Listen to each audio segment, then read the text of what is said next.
жерде 25 адам отурду. 25 адамдын ичинде 15 адам мага ушул жөлөк пул жөнүндө сөз кылышты. Чечкиле депчи.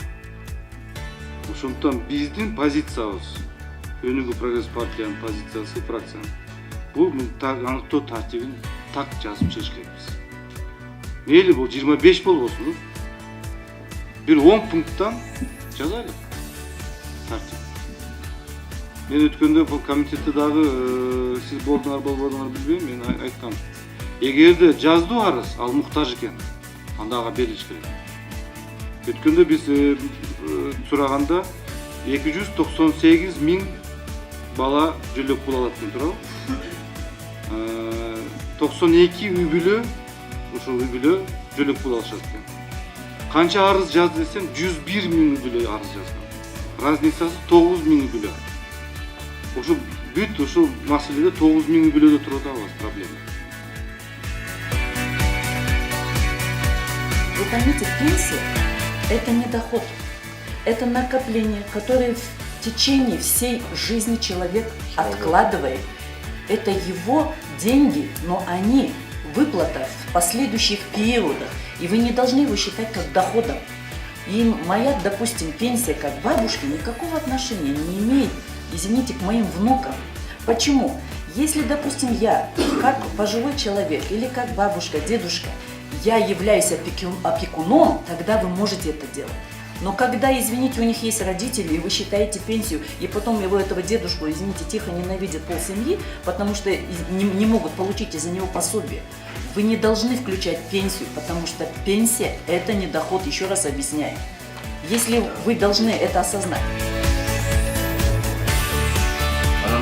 Айтып кеткен эле мене боюнча өкмөт аныктайт деген. Анда өкмөт ушу аныктасын, бул жерге пригласить этип койбойсуңуздар, анда прозрачный кылып кантип аныктайт экен жөлөк пулду.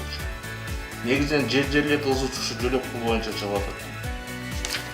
Ошо баягы эсептеп келгенде, ошо пенсиясын эсептегенде мына менден жогоркуңуздар коллегаларым айтып кетти, баардык иши ошондон башталат.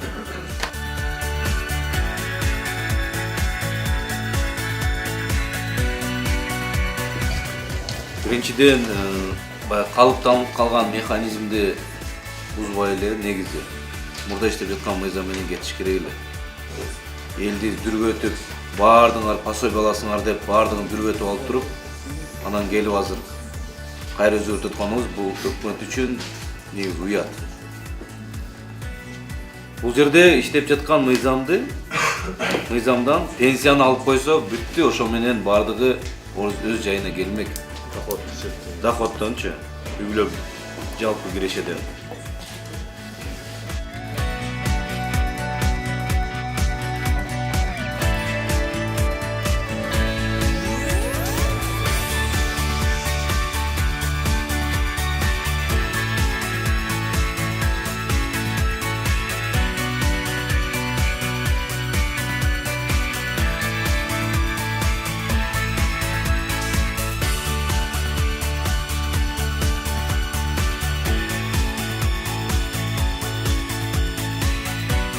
Урматтуу Сакенова, биздин фракциянын берген сунушу менен сиздер макул болсуздар, жана сабак доходко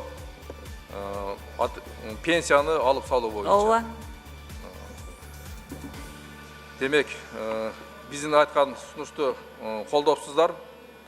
Ушул мен стенограмма үчүн айтып коюшум керек, ушул биздин Өнүгүү фракциясы ушул пенсияны совокупный доходко кошпош боюнча сунушту берди эле, комитеттен карап аны жактырыптыр. Рахмат, башка суроо менде жок.